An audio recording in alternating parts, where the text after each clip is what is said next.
Super prime net 9ಗೆ ಸ್ವಾಗತ. ನಾನು ಹರಿಪ್ರಸಾದ್. ಇವತ್ತಿನ ಇಡೀ ದಿವಸದ ಪ್ರಮುಖ ಸುದ್ದಿಗಳನ್ನು ನಿಮಗೆ ಸೂಪರ್ ಪ್ರೈಮ್ನಲ್ಲಿ ತೋರಿಸ್ತಾ ಹೋಗ್ತೀನಿ. ಯಾವೆಲ್ಲ ಪ್ರಮುಖ ಸುದ್ದಿಗಳಿದ್ದಾವೆ ಅನ್ನೋದನ್ನ ನಿಮಗೆ ಮೊದಲಿಗೆ ವಿವರಿಸ್ತೀನಿ. ಸರ್ಕಾರದ ಸಾಧನಾ ಸಮಾವೇಶ ಇವತ್ತು ದೊಡ್ಡದಾಗಿ ನಡೆದಿದೆ. ಬೆಲೆ ಏರಿಕೆ ವಿರುದ್ಧ ಗ್ಯಾರಂಟಿಗಳ ಪರ ಮಾತನಾಡೋದಕ್ಕೂ ಕೂಡ ಇದು ವೇದಿಕೆ ಆಯಿತು. ಪ್ರತಿಪಕ್ಷಗಳಿಗೂ ಕೂಡ ಈ ಸಮಾವೇಶ ಆಹಾರ ಆಗಿದೆ. ಇನ್ನು ಪೆಟ್ರೋಲ್ ಡೀಸೆಲ್ ಬೆಲೆ ಇವತ್ತು ಮತ್ತೆ ಜಾಸ್ತಿ ಮಾಡಲಾಗಿದೆ. ಪೆಟ್ರೋಲ್ ಬಂಕ್ಗಳಿಗೆ ಜನ ಹೋದ್ಮೇಲೆ ಬೆಲೆ ಏರಿಕೆ ಗೊತ್ತಾಗಿದೆ. ಬೆಲೆ ಏರಿಕೆ ಗಗನಕ್ಕೆ ಹೋಗುತ್ತೆ ಅಂತ ರಾಹುಲ್ ಗಾಂಧಿ ಬೇರೆ ಹೇಳಿಕೆ ಕೊಟ್ಟಿದ್ದಾರೆ. ಹಾಗೆಯೇ ದುಬಾರೆ ದುರಂತಕ್ಕೆ ಇವತ್ತು 2ನೇ ಸಾವಾಗಿದೆ. ಕಂಜನ್ ದಾಳಿಗೆ ಸಿಲುಕಿದ್ದ ಮಾರ್ತಾಂಡ ಆನೆಯು ಕೂಡ ಜೀವ ಬಿಟ್ಟಿದೆ. ಈಗ ದಸರಾ ಗಜಪಡೆ ಲಿಸ್ಟ್ನಿಂದ ಕಂಜನ್ ಆನೆಯನ್ನ ಹೊರಗೆ ಹಾಕಿದ್ದಾರೆ. ಸಾರಿಗೆ ನೌಕರರ ಮುಷ್ಕರಕ್ಕೆ ಹೈಕೋರ್ಟ್ ಬ್ರೇಕ್ ಹಾಕಿದೆ. ನಾಳೆ ಸಾರಿಗೆ ಬಸ್ಗಳು ಯಥಾಸ್ಥಿತಿ ಇದ್ದೇ ಇರ್ತವೆ, ಯಾವುದೇ ಚಿಂತೆ ಬೇಡ. ಆದರೆ ನಾಳೆ ದೇಶಾದ್ಯಂತ ಮೆಡಿಕಲ್ ಸ್ಟೋರ್ಗಳು ಬಂದ್ ಆಗ್ತವೆ ಅಥವಾ ಪ್ರತಿಭಟನೆಯಲ್ಲಿ ನಿರತರಾಗಿರ್ತಾರೆ. ಹಾಗೆಯೇ ದರ್ಶನ್ ಜೈಲಲ್ಲಿ ಮದುವೆ ವಾರ್ಷಿಕೋತ್ಸವವನ್ನು ಆಚರಿಸಿಕೊಂಡ್ರು. ಗಂಡನ ಭೇಟಿ ಮಾಡಿ ಬಂದಂತಹ ವಿಜಯಲಕ್ಷ್ಮಿ ಭಾವುಕ ಪೋಸ್ಟ್ ಹಾಕಿದ್ದಾರೆ, ನಾನಿರುವೆ ಅಂತ. ಈಗ ಎಲ್ಲ ಸುದ್ದಿಗಳನ್ನು ವಿವರವಾಗಿ ನೋಡ್ತಾ ಹೋಗೋಣ. ರಾಜ್ಯ ಸರ್ಕಾರ 3 ವರ್ಷದ ಸಂಭ್ರಮವನ್ನು ಇವತ್ತು ಆಚರಿಸಿಕೊಂಡಿದೆ. ತುಮಕೂರಿನಲ್ಲಿ ನಡೆದಂತಹ ಬೃಹತ್ ಸಮಾವೇಶದ ಮೂಲಕವಾಗಿ ರಾಜ್ಯ ಸರ್ಕಾರ ಹಕ್ಕುಪತ್ರಗಳನ್ನು ಜನರಿಗೆ, ಫಲಾನುಭವಿಗಳಿಗೆ ವಿತರಣೆ ಮಾಡಿದೆ. ಈ ಹಕ್ಕುಪತ್ರ ವಿತರಣೆಯನ್ನು ಒಂದು ಗಿನ್ನೆಸ್ ರೆಕಾರ್ಡ್ ಅಂತ ಕೂಡ ಸರ್ಕಾರ ಹೇಳಿಕೊಂಡಿದೆ. ತುಮಕೂರು ನಗರದ ಜೂನಿಯರ್ ಕಾಲೇಜು ಮೈದಾನದಲ್ಲಿ ಸರ್ಕಾರ 3 ವರ್ಷ ಪೂರೈಸಿದ್ದಕ್ಕೆ ಸಾಧನಾ ಸಮಾವೇಶ ನಡೆಯಿತು. ಸಮಾವೇಶವನ್ನು ಸಿಎಂ ಸಿದ್ದರಾಮಯ್ಯನವರು ಉದ್ಘಾಟಿಸಿದರು. ಗೃಹ ಸಚಿವ ಡಾಕ್ಟರ್ ಜಿ ಪರಮೇಶ್ವರ್ ಸಮಾವೇಶದ ಮುಂದಾಳತ್ವ ವಹಿಸಿದ್ರು. ಕಾಂಗ್ರೆಸ್ ಸರ್ಕಾರದ ಎಲ್ಲ ಸಚಿವರು, ಶಾಸಕರು, ಸಂಸದರು ಹಾಜರಿದ್ದರು. ಇನ್ನು ತಿರುಪತಿಗೆ ತೆರಳಿದ್ದ ಡಿಸಿಎಂ ಡಿಕೆ ಶಿವಕುಮಾರ್ ಕೂಡ ಸರ್ಕಾರದ ಸಮಾವೇಶದಲ್ಲಿ ಭಾಗಿಯಾಗಿ ರಾಜ್ಯ ಸರ್ಕಾರದ ಸಾಧನೆಗಳನ್ನು ಮತ್ತು ಮುಂದೆ ಕಾಂಗ್ರೆಸ್ ಮತ್ತೊಮ್ಮೆ ಅಧಿಕಾರಕ್ಕೆ ಬರುವಂತಹ ವಿಶ್ವಾಸವನ್ನು ಹೊರಹಾಕಿದ್ದಾರೆ. ಇದೇ ಸಮಾವೇಶದಲ್ಲಿ ಒಟ್ಟು 1,52,000 ಜನರಿಗೆ ಕಂದಾಯ ಇಲಾಖೆಯಿಂದ ಭೂ ಗ್ಯಾರಂಟಿಯ ಅಡಿಯಲ್ಲಿ ಹಕ್ಕುಪತ್ರಗಳ ವಿತರಣೆ ಮಾಡಲಾಯಿತು. ಅದರಲ್ಲೂ ತುಮಕೂರು ಜಿಲ್ಲೆ ಒಂದರಲ್ಲೇ ಒಟ್ಟು 23,000 ಜನರಿಗೆ ಏಕಕಾಲದಲ್ಲಿ ಕಂದಾಯ ರಹಿತ ಗ್ರಾಮಗಳ ಜನರಿಗೆ ಹಕ್ಕುಪತ್ರಗಳನ್ನು ನೀಡಿದರು. ಸಮಾವೇಶದಲ್ಲಿ ಏಕಕಾಲಕ್ಕೆ ಹಕ್ಕುಪತ್ರಗಳನ್ನು ಸಾವಿರಾರು ಜನ ಪ್ರದರ್ಶನ ಕೂಡ ಮಾಡಿದರು. ತಮ್ಮ ಕೈಗಳಲ್ಲಿ ಭೂ ಗ್ಯಾರಂಟಿ ಅನ್ನುವಂತಹ ಫೈಲನ್ನು ಹಿಡ್ಕೊಂಡು ಅದರ ಮೂಲಕವಾಗಿ ತಮಗೂ ಹಕ್ಕುಪತ್ರ ತಲುಪಿದೆ ಅನ್ನೋದನ್ನು ತೋರಿಸಿದರು. ಇನ್ನು ಇದೇ ಸಮಾವೇಶದಲ್ಲಿ ಕಂದಾಯೇತರ ಇಲಾಖೆಗಳ 81 ಸ್ವಾವಲಂಬಿ ಫಲಾನುಭವಿಗಳಿಗೆ ವಿವಿಧ ಇಲಾಖೆಗಳಿಂದ ಆರ್ಥಿಕ ಸಹಾಯಧನದ ಚೆಕ್ ಕೂಡ ವಿತರಣೆ ಮಾಡಲಾಯಿತು. ಹಾಗೆಯೇ ಕಾಂಗ್ರೆಸ್ ಸರ್ಕಾರದ 3ನೇ ವರ್ಷದ ಸಮಾವೇಶದಲ್ಲಿ 650 ಅಂಗನವಾಡಿ ಕಾರ್ಯಕರ್ತೆಯರಿಗೆ ಸಿಎಂ ಸಿದ್ದರಾಮಯ್ಯನವರು ನೇಮಕಾತಿ ಪತ್ರವನ್ನು ವಿತರಣೆ ಮಾಡಿದರು. ಇಷ್ಟು ದೊಡ್ಡ ಕಾರ್ಯಕ್ರಮವನ್ನು ಯಶಸ್ವಿ ಮಾಡಿರುವಂಥದ್ದು ಅಧಿಕಾರಿಗಳು. ಕಂದಾಯ ಗ್ರಾಮಗಳ ಗುರುತಿಸುವಿಕೆ, ಹಕ್ಕುಪತ್ರಗಳ ಸಿದ್ಧತೆ ಮತ್ತು ಈ ಸ್ವತ್ತು ನೋಂದಣಿಯಲ್ಲಿ ಅತ್ಯುತ್ತಮವಾಗಿ ಕಾರ್ಯನಿರ್ವಹಿಸಿದ 10 ತಾಲೂಕುಗಳ ತಹಶೀಲ್ದಾರ್ಗಳಿಗೂ ಕೂಡ ಸರ್ಕಾರದಿಂದ ಪ್ರಶಂಸೆ ಪತ್ರವನ್ನು ನೀಡಿ ಅವರನ್ನೂ ಕೂಡ ಗೌರವಿಸಲಾಗಿದೆ. ತುಮಕೂರು ಜಿಲ್ಲೆಯಲ್ಲಿ 23,000 ಜನರಿಗೆ ಹಕ್ಕುಪತ್ರಗಳನ್ನು ಏಕಕಾಲದಲ್ಲಿ ನೀಡಿರೋದನ್ನು ಸರ್ಕಾರ ಗಿನ್ನಿಸ್ ದಾಖಲೆ ಅಂತ ಹೇಳಿಕೊಂಡಿದೆ. ಮತ್ತು ಇದೇ ಕಾರ್ಯಕ್ರಮಕ್ಕೆ ಗಿನ್ನಿಸ್ ವರ್ಲ್ಡ್ ರೆಕಾರ್ಡ್ಸ್ನ ಪ್ರತಿನಿಧಿಗಳು ಕೂಡ ಬಂದು ಸಿದ್ದರಾಮಯ್ಯನವರಿಗೆ ಪ್ರಮಾಣ ಪತ್ರವನ್ನು ಇದೇ ಸಮಾವೇಶದಲ್ಲಿ ಹಸ್ತಾಂತರಿಸಿದರು. ಅದಾದ ಮೇಲೆ ವಿಶ್ವ ದಾಖಲೆ ಪ್ರಮಾಣ ಪತ್ರವನ್ನು ಜಿಲ್ಲಾಧಿಕಾರಿ ಶ್ರೀಮತಿ ಶುಭಾ ಕಲ್ಯಾಣ್ ಅವರಿಗೆ ಸಿಎಂ ಅವರು ನೀಡಿದರು. ಜಿಲ್ಲೆ 21,529 ಜನರ ಹಕ್ಕುಪತ್ರಗಳನ್ನು ಅಪ್ಲೋಡ್ ಮಾಡಿದೆ. ಇದು Guinness world book of records ನಲ್ಲಿ ನೋಂದಾಯಿತವಾಗಿದೆ. ಇದು ಅತ್ಯಂತ ಮಹತ್ವದಾಗಿರ್ತಕ್ಕಂಥ ವಿಷಯ. ಈ ಬಿಡುಗಡೆಯ ನಂತರ ಈ ಗಿನ್ನೆಸ್ ಬುಕ್ ಆಫ್ ರೆಕಾರ್ಡ್ಸ್ ನ ಪ್ರಮಾಣ ಪತ್ರವನ್ನ ಅಧಿಕಾರಿಗಳು ಇಲ್ಲಿ ಆಗಮಿಸಿದ್ದಾರೆ. ಮಿಸ್ಟರ್ ಸ್ವಪ್ನಿಲ್ ಡಂಗರಿಕರ್ ಹಾಗೂ ಶ್ರೀಮತಿ ಶೈಲಜಾ ಅವರು ಮುಖ್ಯಮಂತ್ರಿಗಳಿಗೆ Guinness book of world records ನ ಈ ಒಂದು ಐತಿಹಾಸಿಕವಾದಂತಹ ಸಮಾರಂಭ. ಇದು ಗಿನ್ನಿಸ್ ದಾಖಲೆಯನ್ನ ಮಾಡಿರ್ತಕ್ಕಂತಹ ಸಮಾರಂಭ. ಇದು ಅಧಿಕಾರಿಗಳು ಲಂಡನ್ ನಿಂದ ಬಂದು ಇವತ್ತು ಮುಖ್ಯಮಂತ್ರಿಗಳಿಗೆ ಸರ್ಟಿಫಿಕೇಟ್ ಅನ್ನ ಕೊಟ್ಟಿದ್ದಾರೆ. 23,000 ಜನರಿಗೆ ಹಕ್ಕುಪತ್ರವನ್ನ ಒಂದೇ ಸೂರಿನ ಅಡಿಯಲ್ಲಿ ಕೊಡ್ತಾ ಇದ್ದೇವೆ ಅಂತೇಳಿ ಅವರು ಇವತ್ತು ಗಿನ್ನಿಸ್ ದಾಖಲೆಯ ಸರ್ಟಿಫಿಕೇಟ್ ಅನ್ನ ಮಾನ್ಯ ಮುಖ್ಯಮಂತ್ರಿಗಳಿಗೆ, ಜಿಲ್ಲಾಧಿಕಾರಿಗಳಿಗೆ ಕೊಟ್ಟಿದ್ದಾರೆ. ಹೀಗೆ ಸರ್ಕಾರದ 3 ವರ್ಷದ ಸಾಧನಾ ಸಮಾವೇಶದ ಬಗ್ಗೆ ಸರ್ಕಾರ ಬಹಳ ದೊಡ್ಡದಾಗಿ ಆಚರಣೆಯನ್ನು ಮಾಡಿಕೊಂಡಿದೆ. ಇದಾದ ನಂತರ ಪಾಲಿಟಿಕ್ಸ್ ಕೂಡ ಶುರುವಾಗಿದೆ. ಕಾಂಗ್ರೆಸ್ ಸರ್ಕಾರದ ಈ ಸಾಧನಾ ಸಮಾವೇಶವನ್ನು ಅಣಕಿಸಿದ್ದ ಪ್ರತಿಪಕ್ಷದವರನ್ನ ಸಿಎಂ ಸಿದ್ದರಾಮಯ್ಯನವರು ತರಾಟೆಗೆ ತೆಗೆದುಕೊಂಡರು.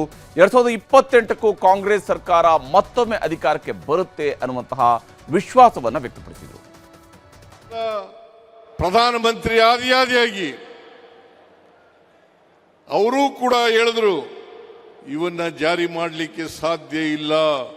ಒಂದು ವೇಳೆ ಜಾರಿ ಮಾಡಿದ್ರೆ ಆ ರಾಜ್ಯ ಆರ್ಥಿಕವಾಗಿ ದಿವಾಳಿ ಆಗ್ಬಿಡ್ತದೆ ಅಂತಕ್ಕಂಥ ಮಾತುಗಳನ್ನು ಹೇಳಿದ್ರು. ನಾವು ಇವತ್ತು ಎಲ್ಲ ಗ್ಯಾರಂಟಿ ಯೋಜನೆಗಳನ್ನು ಜಾರಿ ಮಾಡಿ ಜನತೆಗೆ ಕೊಟ್ಟಿದ್ದಂಥ ಪ್ರಣಾಳಿಕೆಯಲ್ಲಿ ಹೇಳಿದ್ದಂಥ ಭರವಸೆಗಳನ್ನು ಕೂಡ ಈಡೇರಿಸಿ ಈ ರಾಜ್ಯದ ಅಭಿವೃದ್ಧಿಯನ್ನು ಮಾಡಿದ್ದೇವೆ ಅಂತಕ್ಕಂಥ ಮಾತುಗಳನ್ನು ಹೇಳಲಿಕ್ಕೆ ಬಯಸ್ತಾ ಇದ್ದೇನೆ. ನಾವು 2028ಕ್ಕೂ ಕೂಡ ಅಧಿಕಾರಕ್ಕೆ ಬಂದೇ ಬರ್ತೀವಿ. 28ರಲ್ಲೂ ಕೂಡ ಅಧಿಕಾರಕ್ಕೆ ಬಂದೇ ಬರ್ತೀವಿ ಅಂತಕ್ಕಂಥ ಮಾತುಗಳನ್ನು ಹೇಳಲಿಕ್ಕೆ ಬಯಸ್ತಾ ಇದ್ದೇನೆ. ಹೀಗೆ ಸಿಎಂ ಸಿದ್ದರಾಮಯ್ಯನವರು ಬಿಜೆಪಿಯವರನ್ನು ಟಾರ್ಗೆಟ್ ಮಾಡಿದರೆ ಉಪಮುಖ್ಯಮಂತ್ರಿ ಡಿ.ಕೆ. ಶಿವಕುಮಾರ್ ಅವರು ಬಿಜೆಪಿಯವರ ಜೊತೆಗೆ ಕೇಂದ್ರ ಸಚಿವ ಎಚ್.ಡಿ. ಕುಮಾರಸ್ವಾಮಿ ಅವರ ವಿರುದ್ಧವೂ ಕೂಡ ನೇರವಾಗಿ ವಾಗ್ದಾಳಿ ನಡೆಸಿದ್ದಾರೆ. ಜೊತೆಗೆ ಪೆಟ್ರೋಲ್ ಡೀಸೆಲ್ ಬೆಲೆ ಏರಿಕೆ ಪ್ರಸ್ತಾಪಿಸಿ ಕೇಂದ್ರ ಸರ್ಕಾರದ ವಿರುದ್ಧ ವಾಗ್ದಾಳಿ ನಡೆಸಿದರು. ಕುಮಾರಸ್ವಾಮಿ ಅವರು ಬೆಂಗಳೂರು ನಗರದಲ್ಲಿ ಬಿಯಿಂದ ಎ ಖಾತೆ ಮಾಡಿಸ್ಬೇಕಾರೆ ನಮ್ಮ ಸರ್ಕಾರ ಬಂದ್ಬಿಡ್ತದೆ, ನಾವು ಬಂದ್ ಮಾಡ್ತೀವಿ ಅಂತ ಪಾಪ ಮಾತಾಡಿದ್ದಾರೆ. ಅಧಿಕಾರ ಕೊಟ್ಟಾಗ ನಿನ್ ಕೈಲಿ ಮಾಡಕ್ಕಾಗದೇ ಇದ್ದಾಗ ಬರೀ 17 ಜನ ಮಡಿಕೊಂಡು ನಾನು ಹರಿತೀನಿ ಅಂತಂದ್ರೆ ನಿಮ್ ಕೈಲಿ ಏನು ಮಾಡ್ಲಿಕ್ಕೆ ಸಾಧ್ಯ ಇಲ್ಲ. ನಿಮ್ಮ ಪ್ರಧಾನಮಂತ್ರಿಗಳು ಯಾಕೆ ಹೇಳ್ತಾ ಇದ್ದಾರೆ ಪೆಟ್ರೋಲ್ ಕಡಿಮೆ ಉಪಯೋಗಿಸಿ, ಅಡುಗೆ ಎಣ್ಣೆ ಕಡಿಮೆ ಉಪಯೋಗಿಸಿ, ಎಲ್ಲ ಕಡಿಮೆ ಮಾಡಿ, ಎಲ್ಲ ಮೆಟ್ರೋಲ್ ಓಡಾಡಿ, ಬಸ್ಸಲ್ಲಿ ಓಡಾಡಿ, ಕಾರ್ ಬಳಸಬೇಡಿ, ಚಿನ್ನ ತಗೋಬೇಡಿ ಹೇಳಬೇಕು ಪ್ರಧಾನಮಂತ್ರಿಗಳು. ಈ ದೇಶ ಯಾಕೆ ಇಂಥ ಪರಿಸ್ಥಿತಿಗೆ ಬಂತು? ಹೀಗೆ ಸರ್ಕಾರ 3 ವರ್ಷದ ಸಂಭ್ರಮವನ್ನು ಯಶಸ್ವಿಯಾಗಿ ತುಮಕೂರಿನಲ್ಲಿ ಆಯೋಜಿಸಿದ್ದು ಗೃಹ ಸಚಿವ ಡಾಕ್ಟರ್ ಜಿ ಪರಮೇಶ್ವರ್ ಬಿಜೆಪಿಯವರನ್ನ ತರಾಟೆಗೆ ತೆಗೆದುಕೊಂಡ ಪರಮೇಶ್ವರ್ ಡಿಸಿಎಂ ಡಿ.ಕೆ. ಶಿವಕುಮಾರ್ ಮುಂದೆ ದೊಡ್ಡ ಬೇಡಿಕೆಯನ್ನಿಟ್ಟರು. ತುಮಕೂರು ಜಿಲ್ಲೆಯನ್ನ ಬೆಂಗಳೂರು ಉತ್ತರ ಜಿಲ್ಲೆ ಅಂತ ಘೋಷಿಸಬೇಕು ಅಂತ ವೇದಿಕೆಯಲ್ಲಿ ಆಗ್ರಹಿಸಿದ್ರು. ಈ ಜಿಲ್ಲೆಯ ಭಾರತೀಯ ಜನತಾ ಪಾರ್ಟಿಯ ಮುಖಂಡರುಗಳು ಈ ಕಾರ್ಯಕ್ರಮದ ಬಗ್ಗೆ ಬಹಳ ಲಘುವಾಗಿ ಮಾತನಾಡಿದ್ದಾರೆ. ಕೇವಲ ಟೀಕೆ ಟಿಪ್ಪಣಿಗಳನ್ನ ಮಾಡಿದರೆ ಉತ್ತರ ಸಿಗೋದಿಲ್ಲ. ನಿಮಗೆ ನಿಜ, ನಿಮಗೆ ಸಹಿಸೋದಕ್ಕಾಗೋದಿಲ್ಲ. ಇವತ್ತು 1,52,948 ಜನರಿಗೆ ಹಕ್ಕುಪತ್ರ ಕೊಡೋದು ನಿಮಗೆ ಸಹಿಸೋದಕ್ಕಾಗೋದಿಲ್ಲ. ನಮ್ಮ ಜಿಲ್ಲೆ ತುಮಕೂರು ಬೆಂಗಳೂರಿಗೆ ಬಹಳ ಹತ್ತಿರದಲ್ಲಿ ಇರ್ತಕ್ಕಂಥದ್ದು. ಕೇವಲ 60 ಕಿಲೋಮೀಟರ್ ಇರ್ತಕ್ಕಂಥ ಈ ತುಮಕೂರನ್ನ ಬೆಂಗಳೂರಿನ ಒಂದು ಭಾಗ ಆಗಿ ಮಾಡಬೇಕು ಅಂತೇಳಿ ನಾನು ಒತ್ತಾಯ ಮಾಡ್ತೇನೆ. ತುಮಕೂರನ್ನ ಬೆಂಗಳೂರಿನ ಉತ್ತರ, ಬೆಂಗಳೂರು ನಾರ್ತ್ ಅಂತೇಳಿ ಘೋಷಣೆ ಮಾಡಬೇಕು ಅಂತೇಳಿ ನಾನು ವಿನಂತಿಯನ್ನ ಮಾಡ್ಕೊಳ್ತೇನೆ. ಇನ್ನು 500 ಗ್ಯಾರಂಟಿಗಳಲ್ಲಿ 230 ಗ್ಯಾರಂಟಿಗಳನ್ನು ಸರ್ಕಾರ ಈಡೇರಿಸಿದೆ ಅಂತ ಸಿಎಂ ಸಿದ್ದರಾಮಯ್ಯ ಹಾಗೂ ಡಿಸಿಎಂ ಡಿ.ಕೆ. ಶಿವಕುಮಾರ್ ಅವರು ಲೆಕ್ಕ ಕೊಟ್ಟರು. ಆದರೆ ಬಿಜೆಪಿ ರಾಜ್ಯಾಧ್ಯಕ್ಷ ವಿಜಯೇಂದ್ರ ಕೇಂದ್ರ ಸಚಿವ ಕುಮಾರಸ್ವಾಮಿ ಸರ್ಕಾರದ ತಪ್ಪುಗಳನ್ನು ಮುಂದಿಟ್ಟು ಪ್ರಶ್ನೆ ಮಾಡಿದ್ದಾರೆ. ಮುಖ್ಯಮಂತ್ರಿಗಳಲ್ಲಿ ಕೇಳೋದಕ್ಕೆ ಇಚ್ಛಪಡ್ತೇನೆ. ಸ್ವಾಮಿ ಮುಖ್ಯಮಂತ್ರಿಗಳೇ, ಯಾವ ಪುರುಷಾರ್ಥಕ್ಕೆ ನೀವು ಸಾಧನಾ ಸಮಾವೇಶ ಹಮ್ಮಿಕೊಂಡಿದ್ದೀರಿ? ಕಳೆದ 3 ವರ್ಷಗಳಲ್ಲಿ ತಾವು ಮಾಡಿರ್ತಕ್ಕಂಥ ಸಾಧನೆ ಆದ್ರೂ ಕೂಡ ಏನು? ಆತ್ಮಹತ್ಯೆ ಪ್ರಕರಣದಲ್ಲಿ ಕರ್ನಾಟಕ ಮಹಾರಾಷ್ಟ್ರದ ನಂತರ 2ನೇ ಸ್ಥಾನದಲ್ಲಿದೆ. ಮಹಾರಾಷ್ಟ್ರ 1ನೇ ಸ್ಥಾನದಲ್ಲಿದೆ, ಕರ್ನಾಟಕ 2ನೇ ಸ್ಥಾನದಲ್ಲಿದೆ. ಸುಮಾರು 2023-24 2 ವರ್ಷದಲ್ಲಿ 5,000ಕ್ಕೂ ಹೆಚ್ಚಿನ ರೈತರ ಆತ್ಮಹತ್ಯೆ ಕರ್ನಾಟಕ ರಾಜ್ಯದಲ್ಲಿ ಆಗಿದೆ. ಇದು ಸಾಧನೆ. ಇನ್ನು ತುಮಕೂರು ಸಮಾವೇಶದಲ್ಲಿ ಬೆಲೆ ಏರಿಕೆಯನ್ನ ಕಾಂಗ್ರೆಸ್ ನಾಯಕರು ಬ್ರಹ್ಮಾಸ್ತ್ರ ಮಾಡಿಕೊಂಡು ಕೇಂದ್ರ ಸರ್ಕಾರದ ವಿರುದ್ಧ ವಾಗ್ದಾಳಿ ಮಾಡಿದರು. ಇದರ ಮಧ್ಯೆನೇ ಮತ್ತೆ ಇವತ್ತು ಕೂಡ ಪೆಟ್ರೋಲ್ ಡೀಸೆಲ್ ಬೆಲೆಯನ್ನ ತೈಲ ಕಂಪನಿಗಳು ಏರಿಕೆ ಮಾಡಿವೆ. ಪೆಟ್ರೋಲ್ ಡೀಸೆಲ್ ಬೆಲೆಯನ್ನು ಏರಿಕೆ ಮಾಡಿ 5 ದಿನ ಆಗಿಲ್ಲ. ಇವತ್ತು ಮತ್ತೆ ಪೆಟ್ರೋಲ್ ಡೀಸೆಲ್ ಬೆಲೆ ಜಾಸ್ತಿ ಮಾಡಲಾಗಿದೆ. 1 ಲೀಟರ್ ಪೆಟ್ರೋಲ್ ಮತ್ತು ಮೇಲೆ ಇವತ್ತು ಹತ್ರ ₹1 ಏರಿಕೆಯಾಗಿದೆ. ಡೀಸೆಲ್ ದರ ಕೂಡ ಅಷ್ಟೇ ಪ್ರಮಾಣದಲ್ಲಿ ಏರಿಕೆಯನ್ನು ಕಂಡಿದೆ. ತೈಲ ಕಂಪನಿಗಳು ಎಷ್ಟು ಚಾಲಾಕಿಗಳು ಅಂದರೆ ಬೆಲೆ ಏರಿಕೆ ಮಾಡಿರೋ ಬಗ್ಗೆ ಸ್ವಲ್ಪನೂ ಕೂಡ ಸುಳಿವೆ ಕೊಟ್ಟಿರಲಿಲ್ಲ. ಜನ ವಾಹನಗಳಿಗೆ ಪೆಟ್ರೋಲ್ ತುಂಬಿಸ್ಕೊಂಡು ಮೇಲೇನೆ ಯಾವಾಗ ಅವರು ದುಡ್ಡು ಕೊಡೋದಕ್ಕೆ ಬೇಕಾಗಿ ಪೆಟ್ರೋಲ್ ಬಂಕ್ಗಳಲ್ಲಿ ನೋಡಿದ್ರು ಆಗಲೇ ಅವರಿಗೆ ಗೊತ್ತಾಗಿತ್ತು ಬೆಲೆ ಏರಿಕೆ ಆಗಿದೆ ಅಂತೇಳಿ. ದೇಶದ ಪ್ರಮುಖ ನಗರಗಳಲ್ಲಿ ಪೆಟ್ರೋಲ್ ಮತ್ತು ಡೀಸೆಲ್ ದರ ಎಷ್ಟಿದೆ ಅನ್ನೋದನ್ನು ನೋಡ್ತಾ ಹೋದರೆ ಬೆಂಗಳೂರು ನಗರದಲ್ಲಿ ಇವತ್ತು ಪೆಟ್ರೋಲ್ ದರ 107.16 ರೂಪಾಯಿಗೆ ತಲುಪಿರುವಂಥದ್ದು 99 ಪೈಸೆಯ ಏರಿಕೆಯನ್ನು ಮಾಡಲಾಗಿದೆ. ಇನ್ನು ಡೀಸೆಲ್ ದರ 95.04 ರೂಪಾಯಿಗೆ ಏರಿಕೆಯಾಗಿದ್ದು 96 ಪೈಸೆಯಷ್ಟು ಏರಿಕೆಯನ್ನು ಮಾಡಲಾಗಿದೆ. ಮುಂಬೈ ನಗರದಲ್ಲಿ ಏರಿಕೆ ಆಗಿರುವಂಥದ್ದು. ಪ್ರಸ್ತುತ ದರ ಪೆಟ್ರೋಲ್ದು 91 ಪೈಸೆ ಏರಿಕೆಯೊಂದಿಗೆ 107.59ಕ್ಕೆ ತಲುಪಿದರೆ ಡೀಸೆಲ್ 91 ಪೈಸೆ ಏರಿಕೆಯೊಂದಿಗೆ 94.08 ರೂಪಾಯಿಗೆ ತಲುಪಿದೆ. ಇನ್ನು ಕೋಲ್ಕತ್ತಾದಲ್ಲಿ ಪ್ರಸ್ತುತ ಪೆಟ್ರೋಲ್ ದರ 96 ಪೈಸೆ ಏರಿಕೆಯನ್ನು ಕಂಡಿದ್ದು 109.70 ರೂಪಾಯಿಗೆ ಏರಿಕೆಯಾದರೆ ಡೀಸೆಲ್ ದರ 94 ಪೈಸೆ ಏರಿಕೆಯನ್ನು ಕಂಡು 96.07 ರೂಪಾಯಿಗೆ ಏರಿಕೆಯಾಗಿದೆ. ಚೆನ್ನೈ ನಗರದಲ್ಲಿ ಪೆಟ್ರೋಲ್ ದರ 82 ಪೈಸೆಯಷ್ಟು ಏರಿಕೆಯಾಗಿ 104.49ಕ್ಕೆ ತಲುಪಿದರೆ ಡೀಸೆಲ್ ದರ 86 ಪೈಸೆ ಏರಿಕೆಯೊಂದಿಗೆ 96.11 ರೂಪಾಯಿಗೆ ತಲುಪಿದೆ. ದೆಹಲಿಯಲ್ಲಿ 87 ಪೈಸೆಯಷ್ಟು ಏರಿಕೆಯಾಗಿ ಪೆಟ್ರೋಲ್ ದರ 98.64 ರೂಪಾಯಿಗೆ ತಲುಪಿದರೆ ಡೀಸೆಲ್ ದರ 91 ಪೈಸೆ ಏರಿಕೆಯಾಗಿ 91.58 ರೂಪಾಯಿಗೆ ಏರಿಕೆ ಆಗಿದೆ. ಇರಾನ್ ಹಾಗೂ ಅಮೆರಿಕ ಯುದ್ಧ ನಿಲ್ಲಿಸ್ತಾ ಇಲ್ಲ. ಹಾರ್ಮುಜ್ ಜಲಮಾರ್ಗದಲ್ಲಿ ಹಡಗುಗಳ ಓಡಾಟ ಆಗ್ತಾ ಇಲ್ಲ. ಇದರಿಂದ ಭಾರತಕ್ಕೆ ಕಚ್ಚಾ ತೈಲ ಸರಿಯಾಗಿ ಸಪ್ಲೈ ಆಗ್ತಿಲ್ಲ ಅಂತ ಕೇಂದ್ರ ಸರ್ಕಾರ ಹೇಳ್ತಿದೆ. ಜೊತೆಗೆ ಫೆಬ್ರವರಿಯಲ್ಲಿ $69 ಇದ್ದಂತಹ ಬ್ಯಾರಲ್ ಕಚ್ಚಾ ತೈಲದ ಬೆಲೆ ಈಗ $112ಗೆ ತಲುಪಿದೆ. ಹಾಗಾಗಿ ಬೆಲೆ ಏರಿಕೆ ಅನಿವಾರ್ಯ ಅಂತ ತೈಲ ಕಂಪನಿಗಳು ಸಬೂಬು ಹೇಳ್ತಾ ಇದ್ದಾವೆ. ಸದ್ಯದ ಪರಿಸ್ಥಿತಿ ನೋಡ್ತಾ ಇದ್ರೆ ಬೆಲೆ ಏರಿಕೆಗೆ ಯಾವುದೇ ರೀತಿಯಂಥ ಕಡಿವಾಣ ಬೀಳುವಂಥದ್ದು ಅನುಮಾನ ಅಂತ ಹೇಳಲಾಗ್ತಾ ಇದೆ. ಬೆಲೆ ಏರಿಕೆ ಆಗ್ತಿರೋದ್ರ ಮಧ್ಯೆ ಲೋಕಸಭೆಯ ಪ್ರತಿಪಕ್ಷ ನಾಯಕ ರಾಹುಲ್ ಗಾಂಧಿ ಮತ್ತಷ್ಟು ಬೆಲೆ ಏರಿಕೆಯ ಎಚ್ಚರಿಕೆಯನ್ನು ಕೊಟ್ಟಿದ್ದಾರೆ. ಪೆಟ್ರೋಲ್ ಡೀಸೆಲ್ ಬೆಲೆ ಇನ್ನೂ ಜಾಸ್ತಿ ಆಗುತ್ತೆ, ಆರ್ಥಿಕ ಬಿರುಗಾಳಿ ಬೀಸುತ್ತೆ, ಹಣದುಬ್ಬರವೂ ಕೂಡ ಆಕಾಶಕ್ಕೆ ಮುಟ್ಟುತ್ತೆ ಅಂತ ರಾಯಬರೇಲಿಯಲ್ಲಿ ಇವತ್ತು ಮಾತನಾಡ್ತಾ ಹೇಳಿದ್ದಾರೆ. पेट्रोल डीजल केरोसिन के दाम आसमान में पहुंचने जा रहे हैं. आपको दिखेगा आर्थिक तूफान आने जा रहा है. ऐसा तूफान जो हमने पहले नहीं देखा है. महंगाई बढ़ेगी, आसमान की ओर जाएगी. पेट्रोल का दाम, डीजल का दाम आसमान की ओर जाएगा. ಹೀಗೆ ಪೆಟ್ರೋಲ್ ಡೀಸೆಲ್ನ ವಿಚಾರದಲ್ಲಿ ಒಂದು ಕಡೆ ರಾಜಕೀಯದ ವಾಗ್ದಾಳಿ ನಡೀತಾ ಇದೆ, ಮತ್ತೊಂದು ಕಡೆಯಲ್ಲಿ ಜನಸಾಮಾನ್ಯರ ಮೇಲೆ ಪೆಟ್ರೋಲ್ ಡೀಸೆಲ್ ದರ ಏರಿಕೆಯ ಬಿಸಿಯೂ ಕೂಡ ತಟ್ಟುತ್ತಾ ಇದೆ. ಕೇಂದ್ರ ಸರ್ಕಾರ ಈಗಾಗಲೇ ಪೆಟ್ರೋಲ್ ಡೀಸೆಲ್ನ ಬಳಕೆಯನ್ನು ಆದಷ್ಟು ಕಡಿಮೆ ಮಾಡಿ ಅಂತ ಹೇಳ್ತಾ ಇದೆ. ಆದರೆ ಜನ ಬಳಕೆ ಮಾಡ್ತಾ ಇರುವಂಥ ಜನರಿಗೆ ಅನಿವಾರ್ಯವಾಗಿ ಹೆಚ್ಚು ಹಣವನ್ನು ಪಾವತಿ ಮಾಡಲೇಬೇಕಂತ ಅನಿವಾರ್ಯತೆ ಕೂಡ ಎದುರಾಗಿರುವುದು. ಇನ್ನು ಸರ್ಕಾರವನ್ನೇ ಇಕ್ಕಟ್ಟಿಗೆ ಸಿಲುಕಿಸಲು ಹೊರಟಿದ್ದ ಸಾರಿಗೆ ನೌಕರ ಮುಷ್ಕರಕ್ಕೆ ಹೈಕೋರ್ಟ್ ಬ್ರೇಕ್ ಹಾಕಿದೆ. ನಾಳೆ ಇಡೀ ರಾಜ್ಯದಲ್ಲಿ ಸರ್ಕಾರಿ ಬಸ್ಗಳು ಯಥಾಸ್ಥಿತಿಯಲ್ಲಿ ಸಂಚರಿಸಲಿವೆ. ಸಾರಿಗೆ ನೌಕರರ ಮುಷ್ಕರ ನಿಲ್ಲಿಸೋದಕ್ಕೆ ಸಾರಿಗೆ ಸಚಿವ ರಾಮಲಿಂಗಾರೆಡ್ಡಿ ಸಾಕಷ್ಟು ಪ್ರಯತ್ನಗಳನ್ನು ಮಾಡಿದರೂ ಕೂಡ ಅದು ಯಶಸ್ವಿಯಾಗಿರಲಿಲ್ಲ. ನಿನ್ನೆ ಕಾರ್ಮಿಕ ಇಲಾಖೆ ಆಯುಕ್ತರು ರಾಜ್ಯ ಪಂಚಾಯಿತಿ ಮಾಡಿದರೂ ಕೂಡ ಕಾರ್ಮಿಕ ಸಂಘಟನೆಗಳ ಮುಖಂಡರುಗಳು ಒಪ್ಪಿಗೆಯನ್ನು ಸೂಚಿಸಿರಲಿಲ್ಲ. ಆದರೆ ಕೂಲಿ ಕೆಲಸ ಮಾಡುವಂಥ ಇಬ್ಬರು ಇವತ್ತು ಸಾರಿಗೆ ನೌಕರರ ಮುಷ್ಕರವನ್ನು ನಿಲ್ಲಿಸಿದ್ದಾರೆ.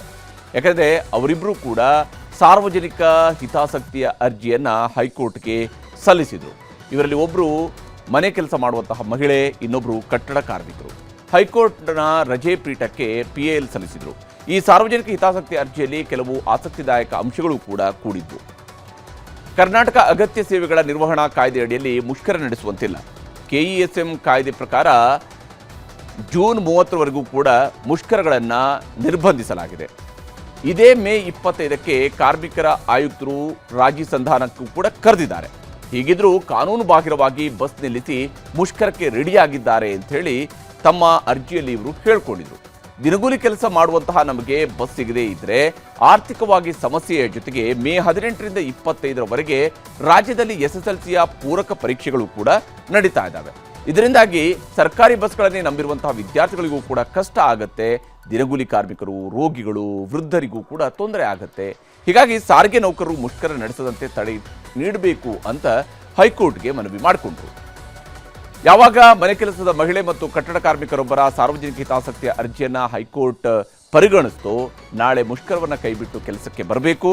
ಏನೇ ಇದ್ರೂ ಸರ್ಕಾರದ ಜೊತೆಗೆ ಮಾತುಕತೆ ಮೂಲಕ ಸಮಸ್ಯೆ ಇತ್ಯರ್ಥ ಮಾಡಿಕೊಳ್ಳಿ ಅಂತ ಹೈಕೋರ್ಟ್ ಆದೇಶವನ್ನು ನೀಡಿದೆ.